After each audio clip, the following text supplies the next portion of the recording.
Hey everyone, it's November 9th, and that means that if today's your birthday, you share with serial killer Jeffrey Mailhot, known as the Rhode Island Ripper, who murdered and dismembered 3 women in the early 2000s, and that is him right over there. Born in Woonsocket, Rhode Island in 1970, Mailhot left almost no mark upon the world until he became a killer. His high school yearbook has a blank spot where his photo should have been, marked with the phrase camera shy. Former neighbors just recall that he kept to himself, even as a child. Part of that may be due to his parents divorcing when he was 9 years old, then his mother dying from cancer when he was 17, and his father following 5 years later.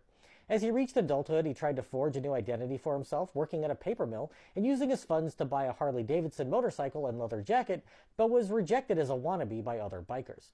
Mailhot attempted to become a professional wrestler, but didn't have the physique or charisma required.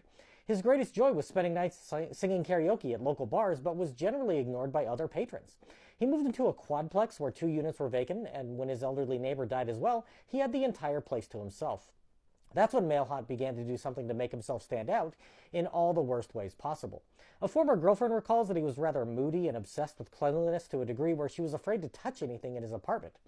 He enjoyed choking her during sex, but apparently that was just the beginning. Mailhot started picking up prostitutes and bringing them back to his apartment. He choked at least a dozen of them to the point where they passed out, but they were the lucky ones who survived. In 2003, he went further, choking one and then smothering her with a pillow until she died.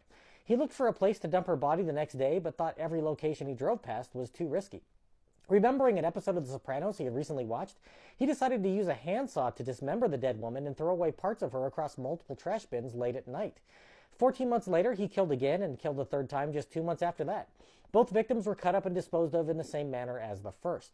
When 2 prostitutes approached police to recount their narrow escapes from his apartment, authorities picked him up for assault. Investigators looked into the case and realized he may be responsible for the disappearance of 3 women over the past year and a half and questioned him about it. At first, he denied even hiring any prostitutes, but quickly folded when presented with evidence that showed otherwise and confessed to the 3 murders. He told detectives that he was glad he'd been caught because he didn't think he would be able to stop.